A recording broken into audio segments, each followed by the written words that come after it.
प्रिय विद्यार्थियों, मैं डॉक्टर विनीता निर्वाण, एमएलवी गवर्नमेंट कॉलेज भीलवाड़ा।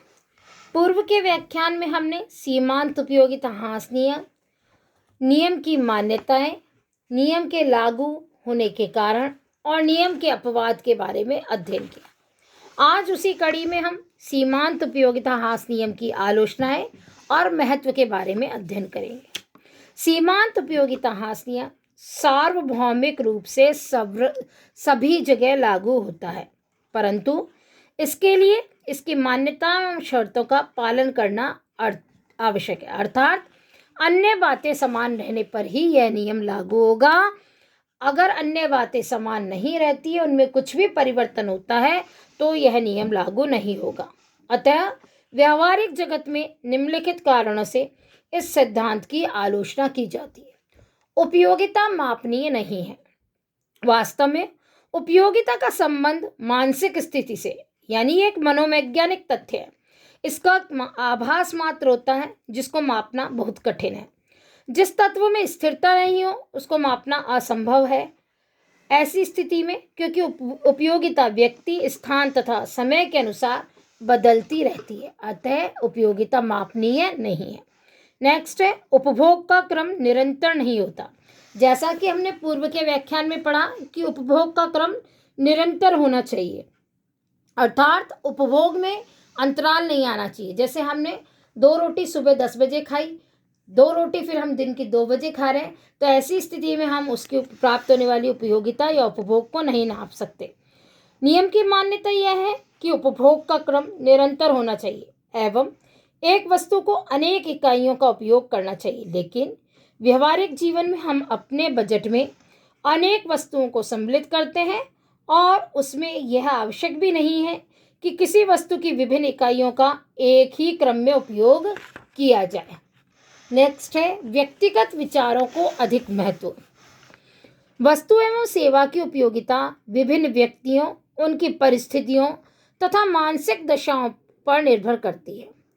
उपयोगिता विश्लेषण में व्यक्ति की भावनाएं प्रमुख स्थान ग्रहण कर लेती हैं, लेकिन इन भावनाओं में शीघ्रता से परिवर्तन होता है और ये इतनी अनिश्चित होती हैं कि इनके संदर्भ में कोई भी पूर्ण भविष्यवाणी करना संभव नहीं है। नेक्स्ट है, मुद्रा के मूल्य में अस्थिरता। यह नियम मुद्रा की उपयोगिता को मापने का आधार मानता है, परंतु मुद्रा की सीमांत उपयोगिता को स्थिर मानता है, जबकि व्यवहार में ऐसा नहीं होता है। इसका कारण यह है कि जैसे जैसे उपभोक्ता के पास मुद्रा की इकाइयां कम होती जाती है, वैसे वैसे मुद्रा का महत्व बढ़ता जाता है। इस प्रकार मुद्रा का मूल्य स्थिर नहीं रहकर मुद्रा की मात्रा के अनुसार घटता एवं बढ़ता रहता है। नेक्स्ट है, व्यष्टि प्रधान। सीमांत उपयोगिता ह्रास नियम व्यष्टि विश्लेषण के महत्व को स्पष्ट करता है। वह व्यक्ति को प्रमुखता देता है। ऐसी दशा में समष्टि या व्यापक रूप से सीमांत उपयोगिता निर्धारित करना संभव नहीं है। नेक्स्ट है, स्वतंत्र उपयोगिता को मान्यता। यह नियम इस मान्यता पर आधारित है कि प्रत्येक वस्तु की उपयोगिता स्वतंत्र होती है, जबकि व्यवहार में पूरक तथा स्थानापन्न वस्तुओं पर भी उपयोगिता निर्भर करती है। पूरक वस्तु ऐसी जिसका एक के साथ ही दूसरे का उपभोग किया जाए, एक के अभाव में दूसरा को उपभोग ना किया जा सके। जैसे कि पेंसिल, पेन जिसमें हम स्याही डाल रहे, तो पेन और स्याही, कार और पेट्रोल पूरक वस्तुएं, और स्थानापन्न वस्तुएं यानी सब्सिडरी गुड्स, यानी चाय, कॉफ़ी। जैसे कि हम चाय अगर महंगी हो जाती है तो हम कॉफ़ी का उपयोग कर लेते हैं, या कॉफ़ी अधिक महंगी है तो हम चाय का उपभोग कर लेते हैं। स्थानापन्न वस्तुओं पर भी उपयोगिता निर्भर करती है। इस प्रकार के उपयोगिता के मिश्रित प्रभावों को इस नियम में उपेक्षित किया गया है। नेक्स्ट है, उपभोग क्षमता का विश्लेषण न करना।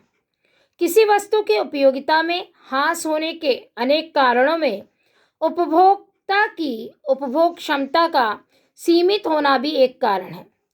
इसी कारण जैसे ही वह पहली इकाई का उपयोग करता है, उसकी उपभोग क्षमता कुछ कम हो जाती है। परिणाम स्वरूप दूसरी इकाई की उपयोगिता कम होती है, क्योंकि वह उसके उपभोग हेतु पहले की भांति समर्थ नहीं होता।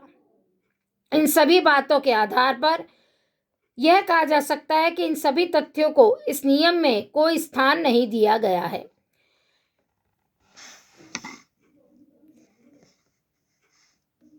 नेक्स्ट है मूल्य परिवर्तन। आज के युग में यह देखा गया है कि किसी भी वस्तु के मूल्य में परिवर्तन कभी भी हो सकता है। ऐसी दशा में यदि जिस वस्तु के उपभोग किया जा रहा है उस वस्तु के मूल्यों में अधिक परिवर्तन है या परिवर्तन संभव है, तो ऐसी स्थिति में उपयोगिता ह्रास नियम के लागू होने में संशय रहेगा। सीमांत उपयोगिता ह्रास नियम का महत्व। सीमांत उपयोगिता ह्रास नियम उपभोक्ता का आधारभूत नियम है। आर्थिक विश्लेषण में इसका अत्यधिक महत्व है। इस नियम के महत्व का अध्ययन निम्न आधारों पर किया जा सकता है। मांग के नियम का आधार। मांग के नियम के अनुसार वस्तु की कीमत एवं उनकी मांगी जाने वाली मात्रा में विपरीत संबंध पाया जाता है। ऐसा इसलिए होता है क्योंकि उपभोक्ता किसी वस्तु की अधिकाधिक इकाइयां जैसे जैसे क्रय करता जाता है वैसे वैसे उसके लिए वस्तु की सीमांत उपयोगिता घटती जाती है। अतः वह वस्तु की उत्तरोत्तर इकाइयों को पहले की अपेक्षा कम महत्व देता है और वह वस्तु की अतिरिक्त इकाइयां कम कीमत पर ही क्रय करने के लिए तत्पर होता है। नेक्स्ट है उपभोग के नियमों का आधार। सीमांत उपयोगिता ह्रास नियम उपभोक्ता के व्यवहार का अध्ययन करता है। इस कारण यह अनेक महत्वपूर्ण नियमों का आधार है, जैसे कि मांग का नियम, समसीमांत उपयोगिता नियम तथा उपभोक्ता की बचत का सिद्धांत का नियम इसी नियम पर आधारित है। नेक्स्ट है उपयोगिता मूल्य एवं विनिमय मूल्य के अंतर की व्याख्या। यह नियम वस्तु के उपयोगिता मूल्य एवं विनिमय मूल्य के अंतर को स्पष्ट करता है। किसी भी वस्तु का विनिमय मूल्य उसकी सीमांत उपयोगिता पर निर्भर करता है। किसी वस्तु की पूर्ति बढ़ने पर उसकी सीमांत उपयोगिता घटने के कारण उसका विनिमय मूल्य घटता है।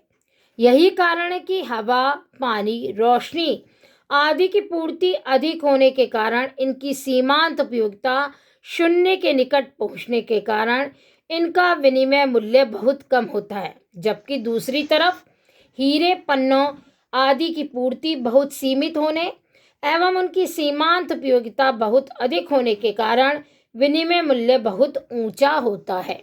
नेक्स्ट है धन के पुनर्वितरण का आधार। धन के पुनर्वितरण के समाजवादी सिद्धांत का आधार भी सीमांत उपयोगिता ह्रास नियम ही है। धनी वर्ग के लिए धन की सीमांत उपयोगिता कम तथा निर्धन वर्ग के लिए अधिक होती है। नेक्स्ट है विभिन्न उपभोक्ताओं को प्राप्त संतुष्टि की तुलना। इस नियम के आधार पर हम किसी वस्तु से विभिन्न उपभोक्ताओं को मिलने वाली उपयोगिता की तुलना करके यह ज्ञात कर सकते हैं कि विभिन्न व्यक्ति विवेकपूर्ण ढंग से व्यय कर रहे हैं अथवा नहीं। नेक्स्ट है समाजवादी व्यवस्था का आधार। समाजवादी समाज में धन के पुनर्वितरण की नीतियां काफी सीमा तक इसी नियम पर आधारित है। इसलिए धनिकों पर प्रगतिशील दरों से कर लगाकर उस राशि को निर्धन वर्ग के कल्याण हेतु खर्च किया जाता है। इस प्रकार धन का पुनर्वितरण करके समाज में व्याप्त आर्थिक असमानता को कम किया जा सकता है। नेक्स्ट है उत्पादन का आधार। विभिन्न प्रकार की वस्तुओं का उत्पादन इस नियम की क्रियाशीलता के कारण ही संभव हो पाता है। जब हम किसी वस्तु की पूर्ति अधिक हो जाती है तो ऐसी स्थिति में उपभोक्ता को उससे प्राप्त होने वाली उपयोगिता घटने लगती है और जिसके कारण वे कम मूल्य देने को तैयार होते हैं।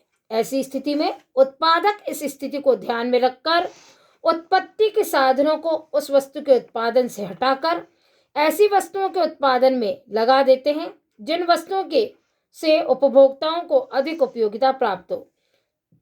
और विभिन्न प्रकार की वस्तुओं का उत्पादन संभव हो पाता है। इस प्रकार उत्पादन का आधार भी यह नियम है। नेक्स्ट है मूल्य निर्धारण।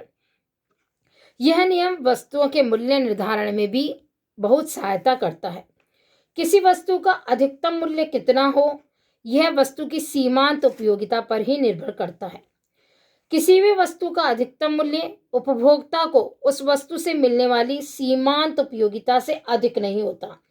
यही कारण है कि जब अधिक वस्तु उत्पादित हो जाती है तो मूल्य कम होते हैं और कम उत्पादन होने की दशा में मूल्य बढ़ जाते हैं। नेक्स्ट है विक्रय संवर्धन। वस्तु के विक्रय संवर्धन में यह नियम बहुत उपयोगी है। वस्तु की कीमत कम करके उसकी मांग को बढ़ाया जा सकता है। इसका अध्ययन भी हम इसी नियम के आधार पर करते हैं। नेक्स्ट है आधुनिक कर प्रणाली का आधार। धनी व्यक्तियों के लिए मुद्रा की सीमांत उपयोगिता निर्धन व्यक्तियों की तुलना में कम होती है। इस तथ्य को ध्यान में रखकर सरकार प्रगतिशील कर प्रणाली अपनाती है तथा धनी व्यक्तियों पर अधिक कर और निर्धन व्यक्तियों पर कम कर लगाती है। अतः स्पष्ट है कि उपयोगिता ह्रास नियम के आधार पर सरकार प्रगतिशील कर प्रणाली लागू कर पाती है।